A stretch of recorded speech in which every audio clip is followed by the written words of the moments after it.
ഇന്നുണ്ടല്ലോ കുറച്ച് തിരക്ക് കൂടുതലുണ്ടായിരുന്ന ദിവസമായിരുന്നേ. മഴയൊക്കെ ഒന്ന് തോർന്നു കഴിഞ്ഞപ്പം ഞാനൊന്ന് ശ്രീകണ്ഠാപുരത്ത് പോയി കുറച്ച് സാധനങ്ങളൊക്കെ വാങ്ങാൻ വേണ്ടി ഇറങ്ങിയതായിരുന്നു.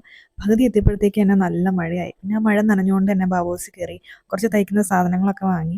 മെയിനായിട്ട് എനിക്കൊരു ബ്രൈഡൽ ബ്ലൗസ് ചെയ്യാനുണ്ടായിരുന്നു. അപ്പോൾ അതിൻ്റെ സാധനങ്ങളായിരുന്നു. പക്ഷേ ഇത്രയും പൈസയാവുമെന്ന് ഞാൻ വിചാരിച്ചില്ല. സാധനങ്ങളൊക്കെ വാങ്ങിയപ്പോഴത്തേക്ക് ഏറെക്കുറെയായി. ആബേലിനെ വീട്ടിലിരുത്തിയിട്ട് പോകുന്നതുകൊണ്ടേ പെട്ടെന്ന് വീട്ടിൽ ചെല്ലണം. ഞാൻ ചെങ്ങളയിൽ ഇറങ്ങിയിട്ട് അവനൊരു ചെറിയ ബോളും കൂടെ വാങ്ങിച്ചേ. ഈയിടെയായിട്ട് ബോളിനോട് ഇച്ചിരി ഇഷ്ടം കൂടുതലുള്ളതുപോലെ എനിക്ക് തോന്നിയേ. അതാ ഞാനത് വാങ്ങിച്ചേ. അവനത് നല്ല ഇഷ്ടമായെന്ന് തോന്നുന്നു. ഞാൻ പോരാൻ ഇറങ്ങിയപ്പോഴേ എൻ്റെ കൂടെ പോരാൻ ഇറങ്ങിയതാ. ഞാൻ ബാഗൊക്കെ ഇട്ട് പോന്നപ്പം എങ്ങാണ്ടോ പോവാന്ന് അവന് മനസ്സിലായായിരുന്നു. വന്ന് കഴിഞ്ഞ പാടെ എനിക്ക് ഇച്ചിരി പണി ബാക്കിയുണ്ടായിരുന്നേ. ഞാനൊരു ധാവണി ചെയ്തത് കംപ്ലീറ്റ് ആക്കിയിട്ടുണ്ടായിരുന്നില്ല. ഇന്ന് കൊടുക്കണ്ടായിരുന്നു. അപ്പോൾ അതങ്ങ് കംപ്ലീറ്റ് ആക്കി. പിന്നെ ഒരു ടോപ്പും കൂടെ കൊടുക്കാനുണ്ടായിരുന്നേ. അത് നാളത്തേക്കുള്ളതാ.